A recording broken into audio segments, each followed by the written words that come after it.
Hey guys! Welcome back sa ating YouTube channel. Again, this is BM Gaming and today ang pag-uusapan natin is all about paano mag-create ng God character dito kay With M Global.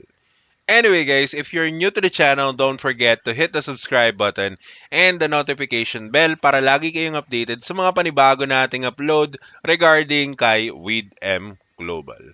Let's go!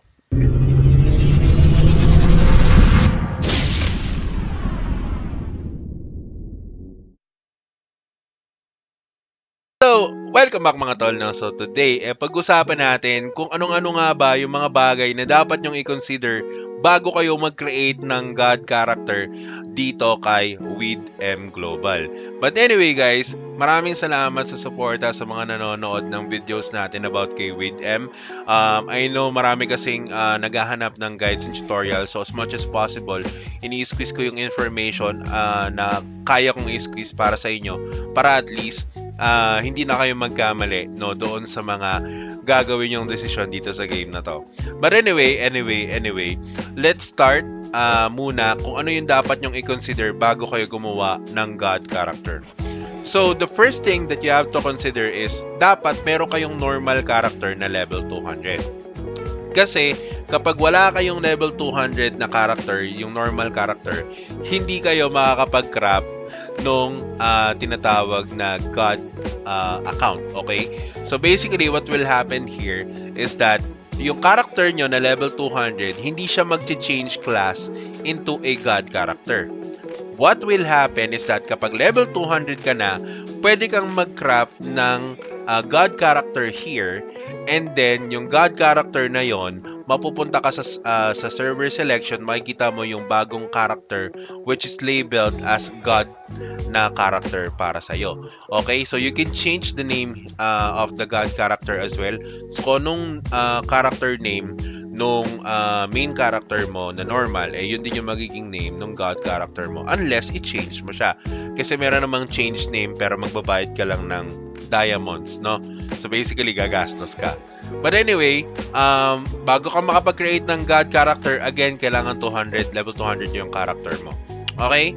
Now, the second thing that you have to consider is the resources. Why? Kasi itong Eternal Stone and itong Sephiroth, no? Medyo mahirap tong makuha sa mismong map. Ito, yung acquisition path ng Sephiroth, guys, is sa Kepra Hall. Okay? But, you can also craft this, pero ang kailangan nyo i-consider dito is yung crafting materials. So, kapag clinic nyo si Priest Sophia, okay, nandito yung crafting materials na kakailanganin nyo. Now, this crafting materials, you can get it in a specific part of the map, which is kapag clinic nyo yung acquisition path, makikita nyo kung sang mobs siya nagda-drop. But if you can see it here naman, you can always go to the monster book. Makikita nyo dito yung mga drops ng mobs dyan. But anyway, usually yung mga ganyan drop, nandito yan sa Azrian Field. Okay, so tingnan natin kung meron dito. Parang wala Tingnan natin kung meron. Wala yata dito. So, sa desert, I think desert. Ito, desert nga. Kasi dito ako nakakalot Yan. So, dito nyo siya mapafarm. Which is medyo mataas na rin kasi yung level dito sa desert, guys.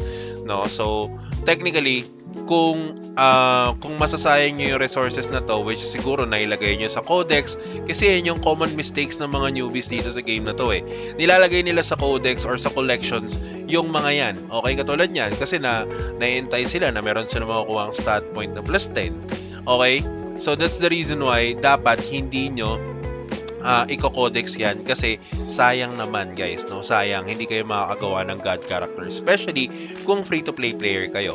Kailangan nyo talagang i-farm yung mga materials na yan. So, avoid this mistake guys para less hassle din sa inyo kapag gusto nyo na mag-create ng God character. Okay? So, that's the second thing that you have to consider. The third thing is, kung ano yung main class nyo, okay, dapat yun na rin yung gawin yung God character. Kasi ang nangyari sa akin dito, gumawa ako ng God na Beastmaster and gumawa din ako ng God Hunter. Pero ang pinalevel ko guys is itong God Hunter natin. So basically, yung items na meron ako sa Beastmaster na normal, okay, pwede ko siyang ma-equip sa God Hunter ko. Pero hindi kasi siya nakaspecify for the stats na meron yung Hunter. Okay, so basically, pang Beastmaster yung set na ginagamit ko sa God Hunter ko. Which is ipapakita ko sa inyo guys, no? So, select character tayo dito. Okay, para meron din kayong basis. Alright? So, punta tayo dyan. Kung mapapansin nyo, meron tayo ditong God na Beastmaster and meron tayong God na Hunter. Okay, so kapag pumunta tayo dito sa God Hunter natin, ang makikita nyong items ng God Hunter natin is basically nakalock sa Beastmaster. Okay? So basically, kung ano yung main class nyo, okay, yun din yung may equip nyo na equipments pagdating sa armor. Kasi yung weapon, hindi naman siya nakalock sa specific class eh. Okay? Meron lang weapon na nakalock sa specific class, which is yung God, okay? God na classifications and also normal. So pag pumunta kayo dito, let's say for example, punta tayo sa item book, no? May mga weapon dito na hindi nakalock, okay? Pero meron ding mga weapon na nakalock sa God, okay? Or nakalock lang sa normal character. So yan, makikita nyo dito. God, normal, yan. Ito level 250 or higher. Coronite Shard. So yan, one hand sword naman yan. So sa bow, ganun din. So, ayan, makikita nyo dito, hindi siya nakalock. Pero dito, yung Thorn of Isis, nakalock lang siya for God classes. Okay, ito naman, for normal naman, yung Guardian Bow. So, basically, may mga items dyan na hindi nakalock, so you can use it to which character you wanted to use it for. Okay? Ganun siya kasimple. So, one thing that you have to consider here is kailangan meron din kayo nakareserbang item for your God character. Kasi, kung hindi nyo naman papalevelin yung normal character nyo, that's fine. You can transfer it dito sa God characters nyo. Pero kung papalevelin nyo yung normal character nyo, mas maganda na mag-imbak na rin kayo ng set dito sa storage. Okay? So, pwede nyo siyang ilagay dito. Okay, pwede nyo ilagay dito yung mga items nyo. So, ito guys, na-farm ko lang din to. Sobrang dami ko nito guys, no? Na-farm ko lang din yan.